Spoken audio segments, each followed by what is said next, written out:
जिंदगी में बदलाव तब जरूरी होता है जब आपको लगता है किसी भी चीज की जरूरत हो और वो आपको मिल ना रही हो।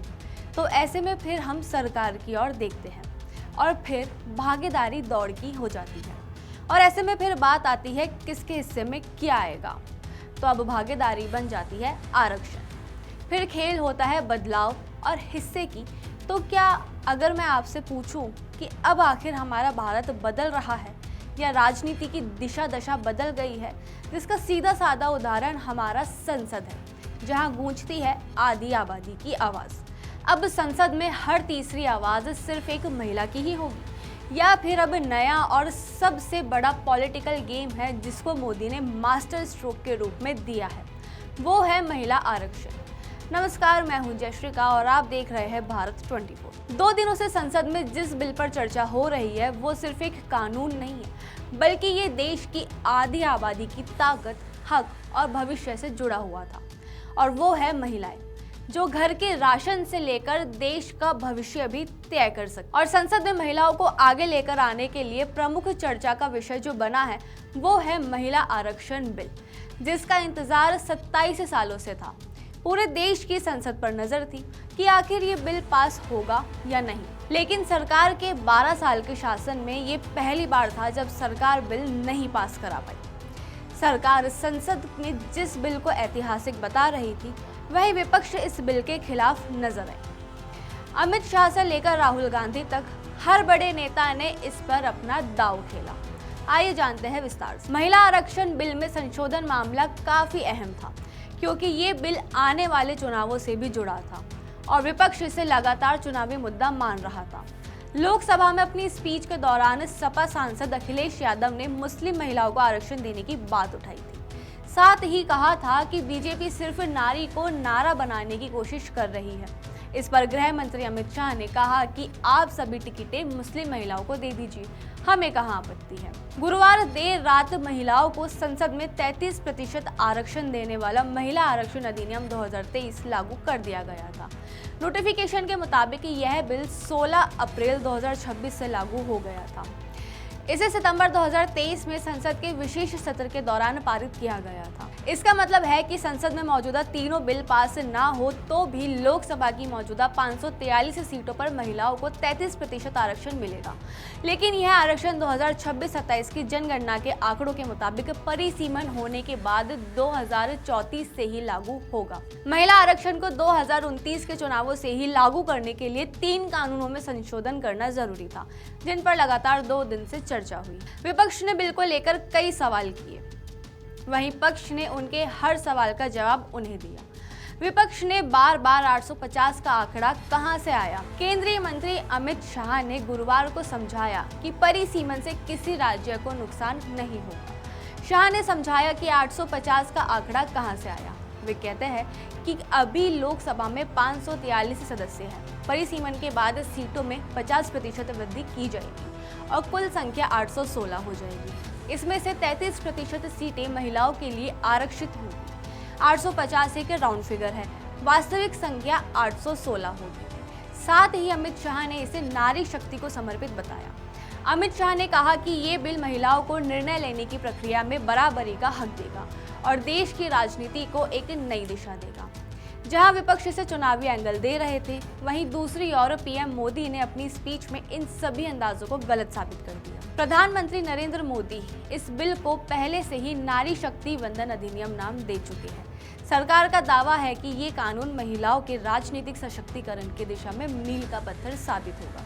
लेकिन विपक्ष इस बिल को लेकर पूरी तरह संतुष्ट नहीं है। कांग्रेस, समाजवादी पार्टी और अन्य दलों ने बिल में कई खामियों की ओर इशारा किया है, जबकि शुक्रवार को मतदान से पहले भी पीएम मोदी ने एक्स पर पोस्ट करके सभी राजनीतिक दलों से मतदान करने का आग्रह किया था। कांग्रेस नेता राहुल गांधी ने कहा कि महिला आरक्षण बिल में ओबीसी महिलाओं के लिए अलग से कोटा होना चाहिए, ताकि सभी वर्गों की महिलाओं को समान अवसर मिल सके।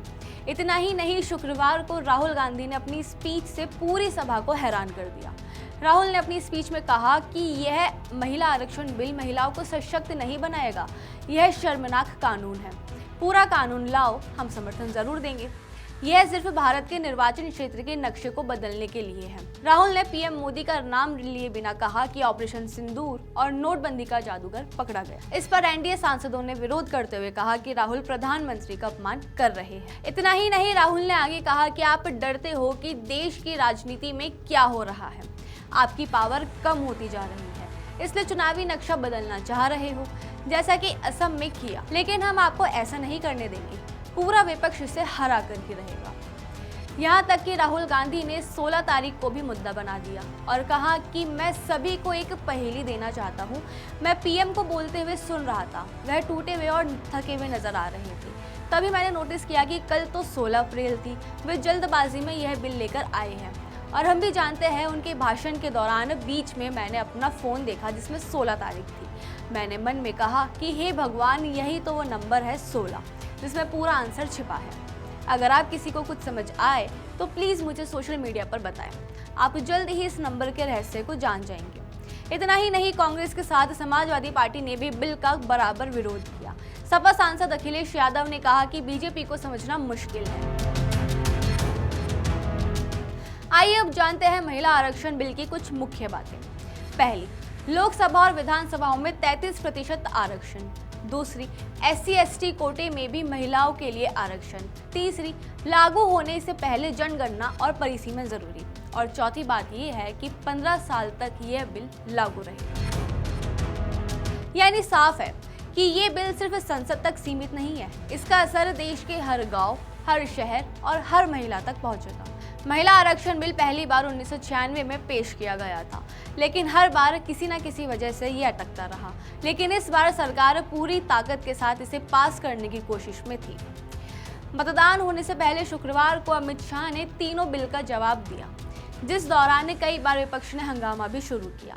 लेकिन फिर शाह ने अपनी बात रखी और बताया कि इन बिल को लाने में पहला मकसद है महिला सशक्तिकरण करने वाले संविधान सुधार को समयबद्ध तरीके से लागू कर 2029 का चुनाव महिला आरक्षण के साथ करवाया जाए। और दूसरा मकसद है एक व्यक्ति एक वोट एक मूल्य। यह सिद्धांत जो हमारे संविधान के मूल है, जिसे संविधान सभा ने तय किया था, उसे संविधान की स्पिरिट को लागू किया जाए। साथ ही उन्होंने कहा कि मैं स्पष्ट कर देता हूं कि दक्षिण के राज्यों का भी इस सदन पर उतना ही अधिकार है जितना उत्तर के राज्यों का है। इस देश को उत्तर दक्षिण के नैरेटिव से अलग नहीं करना चाहिए। हम जब शपथ लेते हैं तो मन से लेते हैं। जो संविधान हाथ में लेकर शपथ लेते हैं वे उत्तर दक्षिण का भेद कराना चाह रहे हैं। यह हम नहीं होने देंगे। लेकिन मतदान के बाद परिणाम चौंकाने वाले निकले। लोकसभा में सीटें बढ़ाने के लिए लाया गया संविधान का 131वां संशोधन बिल सरकार लोकसभा में पास नहीं करा पाई। इसमें संसद की 543 सीटें बढ़ाकर 850 करने का प्रावधान था। लोकसभा में बिल पर 21 घंटे की चर्चा के बाद वोटिंग हुई। उपस्थित 528 सांसदों ने वोट डाले, जिसमें से पक्ष में 298 और विपक्ष में 230 वोट पड़े। बिल पास कराने के लिए 2/3 बहुमत की जरूरत थी। 528 का 2/3 352 होता है।